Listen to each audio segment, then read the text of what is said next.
পঢ়িব জানা নে নাই?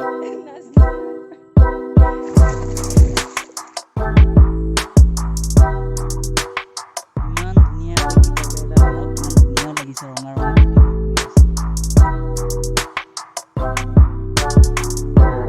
এনেকৈ পথাৰ বিল চাবলৈ প্ৰায় 1 কিলোমিটাৰ খোজকাঢ়িলোঁ পথাৰ। গুড মৰ্ণিং, 9 বাজিলে। আজি হ'ল 26 জুলাই, প্ৰায় 9 বজাত সাৰ পালোঁ। উঠো আৰু নহ'লে গালি খাব লাগিব।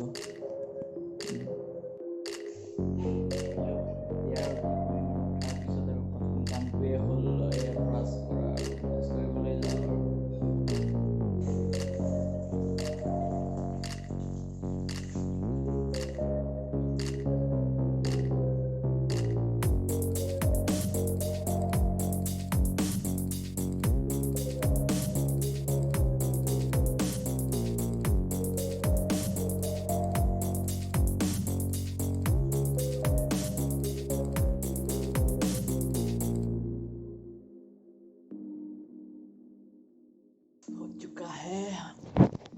ধুই ল'লোঁ, হৈ গ'ল।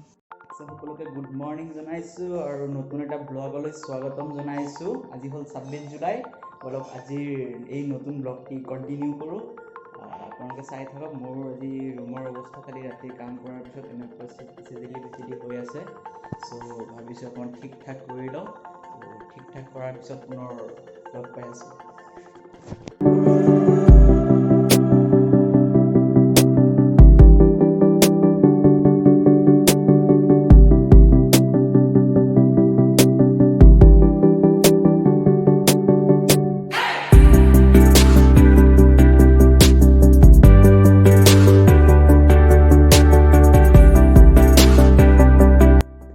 কৰি দিলোঁ ধুনীয়াকৈ চাফ চিকুণ টেবুল, দেখিবলৈ ভাল লগা হৈছে।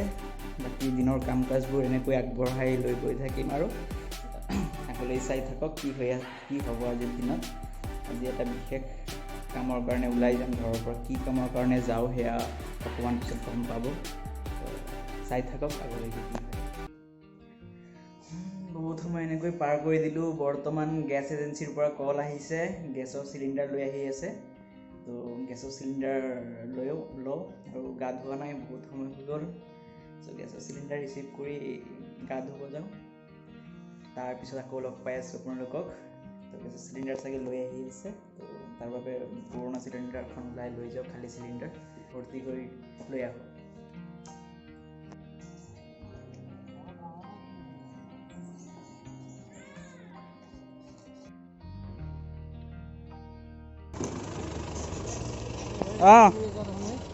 হাতত আছে গেছৰ কাৰ্ড, গেছ লৈ আহোঁ।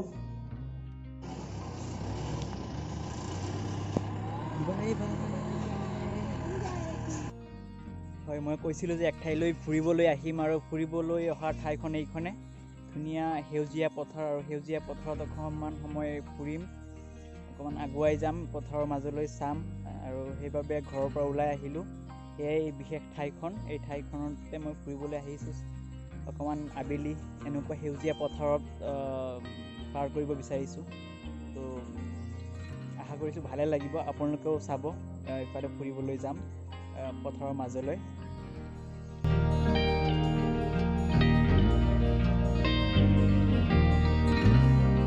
তো এই পথ ধৰি বোকাময় পথাৰ, এনেকৈ বোকাময় পথাৰৰ মাজেৰে খোজ দিবলৈ চেষ্টা কৰিছোঁ আৰু আগলৈ যাম, এনেকৈ চাই যাম, ইয়াৰে সৌন্দৰ্য উপভোগ কৰি যাম। বহুত ভাল লাগি আছে, ইমান ধুনীয়া পথাৰ, ইমান চাৰিওফালে সেউজীয়াই সেউজীয়া। তো বহুত দিন পিছত একো বোকাময় পথাৰত, সেউজীয়া পথাৰত নামিলোঁ। দূৰৰ পৰা চাওঁ সদায়, ঘৰৰ ওচৰতে যদিও এনেকৈ পথাৰত নমা নহয়। তো ভাল লাগি আছে দেই, সঁচাকৈ ইমান এক শান্ত পৰিৱেশ আৰু এই পৰিৱেশখনে সঁচাকৈ আপ্লুত কৰি পেলালে।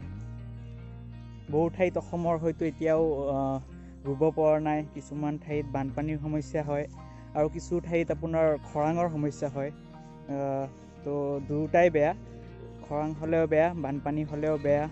যেতিয়া সোণোৱালী হৈ পৰিব পথাৰ, হালধীয়া সোণগুটিৰে উপচি পৰিব পথাৰ, তেতিয়া কৃষকৰ মনত যি আনন্দ সেয়া সঁচাই ভাবিব নোৱাৰা এক আনন্দ। তো বলক আগলৈ যাওঁ আৰু চাওঁ আগত কি আছে। পথাৰত ফুৰিবলৈ আহি ভণ্টিক লগ পাই গ'লোঁ। এয়া ইও ফুৰিবলৈ আহিছে পথাৰৰ ফালে, সেউজীয়া পথাৰৰ সৌন্দৰ্য চাবলৈ আহিলে। তো এনেকৈ আহি পাই গ'লোঁ। তো কেনে লাগিছে তোৰ পথাৰৰ ফালে ফুৰি? ভাল লাগিছে? তইতো ৰুব জান নে নাই? বেঙি এটা তই নাজানো, তই ঘৰৰ সকলোৱে জানে, তই জানিব লাগে। কিয় নাজানো তই? কাম কৰিব লাগে। চাইছেনে আজিকালি জেনেৰেশ্যনৰ ছোৱালী পথাৰত ভুই ৰুব নাজানে। বৰ বেয়া দেই। আহিছোঁ দে তই থাক। এয়া পথাৰৰ মাজত টিউবৱেল। একচুৱেলি ইয়াৰ প্ৰয়োজনটো কিয় আহি পৰিছে সঁচা অৰ্থত ক'ব গ'লে, যেতিয়া খৰালিৰ শৌচ কৰা হয় খেতিত, তেতিয়া পানীৰ অভাৱ হয়। ইৰিগেশ্যন ছিষ্টেম, যিহেতু ওচৰত কোনো নদী নাই, নদী থাকিলে নদীৰ পানীৰে খেতি কৰিব পাৰে। তো কিন্তু এই ক্ষেত্ৰত এইখিনি এৰিয়াৰ মানুহৰ কাৰণে এটা ডিছএডভান্টেজ বুলি ক'ব পাৰি। তো তেনেকৈয়ে ভূগৰ্ভৰ পানীৰে খেতি কৰিব লগা হয়। এইখিনিত কঠীয়াই পেলাইছিলে এই চাওক। ইয়াৰ পৰা কঠীয়া তুলি লৈ গৈ ৰুইছে বেলেগ বেলেগ পথাৰত। এইখিনি ৰৈ গৈছে, হয়তো যি খালী পথাৰত থাকে ইয়াৰ পৰা লৈ গৈ আকৌ ৰুব। বাকী পথাৰ ৰোৱা হৈ গৈছে। পকা ধানৰ মাজে মাজে সৰু সৰু আলি সৰুৱে, কিন্তু ধান এতিয়াও পকা নাই, জাষ্ট লগাইছেহে।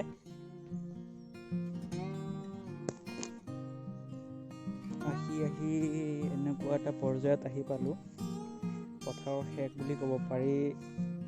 এয়া হ'ল বিল, যদি দেখা পাইছে। তো এবাৰ বিলৰ ওচৰৰ পৰা আহোঁগৈ, চাওঁচোন কি পাওঁ। এইবাৰ বেছি বোকা আৰু পানী আছে, দ ঠাই, বহুত পানীৰ মাজেৰে পাৰ হৈ বহুত মাছ ঘূৰি আছে এই পানীত। সৰু সুৰা বহুত মাছ আছে।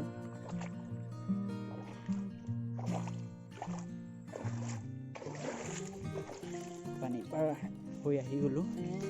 এয়া হ'ল বিল। পথাৰৰ পাৰ হৈ শেষ হ'লে ইয়াত বিল পাওঁ। এই বিলত বহুত ধৰণৰ পৰিভ্ৰমী চৰাই আহে, ছিজন লৈ আহে। ভাল লাগে বাৰু। কেতিয়াবা মোৰ ঘৰত থাকিলে এইখন এখন প্ৰিয় ঠাই। অকলে এই ঠাইত আমি কটাব পাৰোঁ সময়। আৰু গাঁৱৰ একাংশ যুৱকৰ কাৰণে বিলখন উপাৰ্জনৰ পথ বুলিও ক'ব পাৰি। তো আৰ্থিক দিশতো এই বিলখনে তাৎপৰ্য বহন কৰি আহিছে এই অঞ্চলত। আৰু ভাল লাগে এনেকৈ নিজে নিজে স্বাৱলম্বনৰ পথ অৱলম্বন কৰাৰ বাবে। আৰু এসময়ত এই বিলত কি আছিলে, পদুম ফুল বহুত আছিলে, কিন্তু মাছ পোহাৰ কাৰণে পদুম ফুল থাকিলে অকণমান অসুবিধা হয়। সেইকাৰণে পদুম ফুলবোৰ কাটি পেলালে। ৰঙা পদুম আছিলে এই অঞ্চলত, ইয়াতেও আছিলে, আৰু সেইফালে আৰু বিল আছে, তাতেও আছিলে। তো সেই ক্ষেত্ৰত অকণমান বেয়াও লাগিছে, কাৰণ ৰঙা পদুম সচৰাচৰ আমি নাপাওঁ। তো ইয়াতে আছিলে, আৰু সেইবোৰ মৎস্য পালনৰ কাৰণে কাটিব লগা হৈছে সিহঁতৰ। এনেকৈ পথাৰ আৰু বিল চাবলৈ প্ৰায় 1 কিলোমিটাৰ খোজকাঢ়িলোঁ পথাৰে পথাৰে। ঘৰৰ পৰা বহুত দূৰত আছোঁ বৰ্তমান। পথাৰ আৰু বিল চাবলৈ আহিলোঁ। এনেকৈ প্ৰাকৃতিক পৰিৱেশৰ মাজত অকণমান সময় কটাব আহিলোঁ। আপোনালোককো লৈ আনিলোঁ ভিডিঅ'ৰ জৰিয়তে। এয়া হ'ল বিল, আৰু বিলৰ এই পাৰে হ'ল পথাৰ, ডাঙৰ পথাৰ। তো কেনেকুৱা পালে বিল পথাৰ চাই কমেণ্টত জনাব।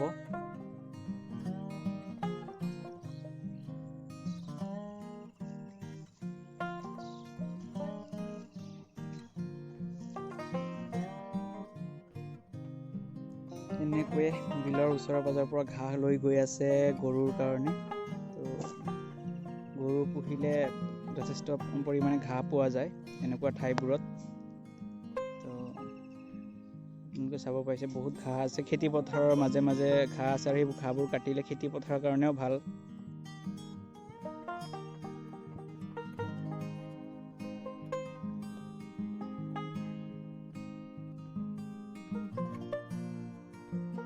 এনেকৈ ওচৰত মৎস্য পালন, লগতে এনেকৈ চাং বান্ধি দিয়া আছে। ইয়াতে তিতা কেৰেলাৰ খেতি কৰিছে, যি পুখুৰীৰ পাৰ তাৰ সৎ ব্যৱহাৰ হৈছে। এইফালে কল, এফালে তিতা কেৰেলা, ইফালে লেচেৰা।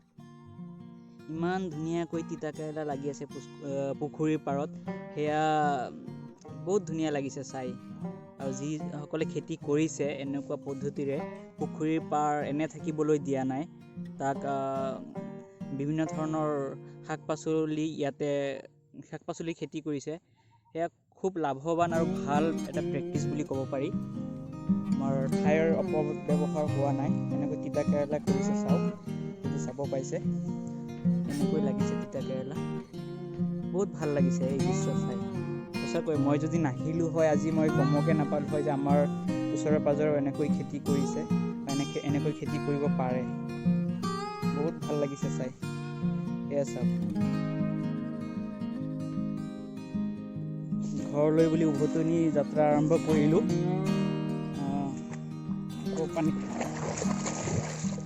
পানীৰ মাজত নামি পৰিব খুজিছিলোঁ, গোটেই পানী হৈ গ'ল।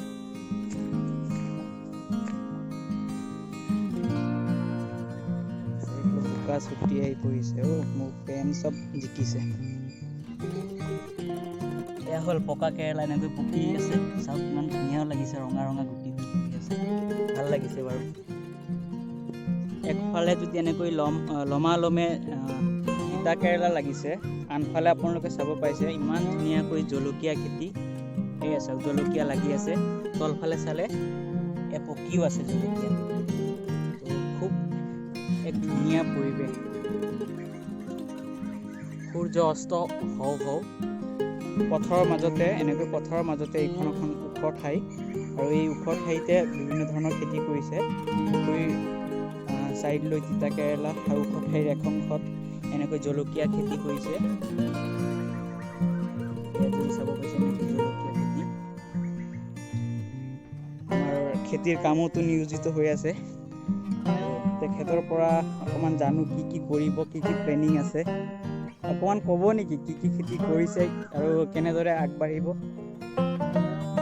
হয়, তাৰমানে মোৰ এইখিনি খালৰ পাৰ আছে, খাল আছে, খালত মাছ এৰিছোঁ। তাৰপিছত এইখিনিতে অলপ ওখ মাটি আছে, এইখিনি লাও দিছোঁ, পানীলাওৰ গাছ দিছোঁ। তাৰপিছত পানীলাওৰ তলতে মূলা ছিটাইছোঁ। পানীলাওটো যেতিয়া উঠি যাব, ওপৰত মূলাও চেচ হৈ যাব। এটা জেগাতে মূলাও হ'ব, মূলা চেচ হোৱাৰ লগে লগে পানীলাওটো উঠি যাব। ইফালে চাওক, পানীলাওটো যেতিয়া চেচ হ'ব, তেতিয়া এফালে তিয়ঁহ দিছোঁ। তিয়ঁহখিনি লাগিব। চাইডেদি তাৰমানে এইটো তিয়ঁহৰ গাছ, চাং তিয়ঁহ। তেনেকৈ মানে খেতিটো আগবঢ়াইছোঁ। তাৰপিছত আকৌ নেক্সট টাইমত দেখা যাব। ভাল লাগিল বাৰু, আপোনাৰ যিটো কষ্ট কৰিছে সেয়া ভাল ফল দেখুৱাওক। আৰু ভৱিষ্যতলৈ কিবা পৰিকল্পনা কৰিছে নেকি এনেকুৱাকৈ কৃষি ক্ষেত্ৰত? মানে এইখিনি মাটি আৰু ওখ কৰিব, মানে ওখ কৰাৰ প্লেনিং আছে অহা বছৰ। কুমলীয়া ফচিল কৰিম বুলি ভাবিছোঁ। হয়, আপোনাৰ যিটো ভাবিছে সেই ভবামতে হওক বাৰু। আৰু এনেকৈয়ে চাৰিওফালে শস্যবোৰ নদন বদন হৈ থাকক, শাক পাচলি এনেকৈয়ে লাগি থাকক, তাৰে কামনা কৰিলোঁ। আৰু বহুত ভাল লাগিলে বাৰু, আপোনাৰ প্ৰচেষ্টাক মই শলাগিছোঁ। আৰু যদি আমাৰ দৰ্শকে চায়, তেখেতসকলেও আপোনাৰ পৰা কিবা পৰামৰ্শ বিচাৰিব পাৰে। যদি বিচাৰে, মই মোৰ থ্ৰুৰে আপোনাক জনাম বাৰু। সূৰ্য অস্তৰ আকাশ, সেউজীয়া পথাৰ, কি এক নান্দনিক দৃশ্য, সঁচাকৈয়ে মন আপ্লুত। পথাৰৰ পৰা আহি আকৌ গা ধুব লগা অৱস্থা হৈ গ'ল। গা ধুই দিলোঁ, প্ৰায় লুগুৰি হৈ গৈছিল একচুৱেলি আহোঁতে তাৰ পৰা।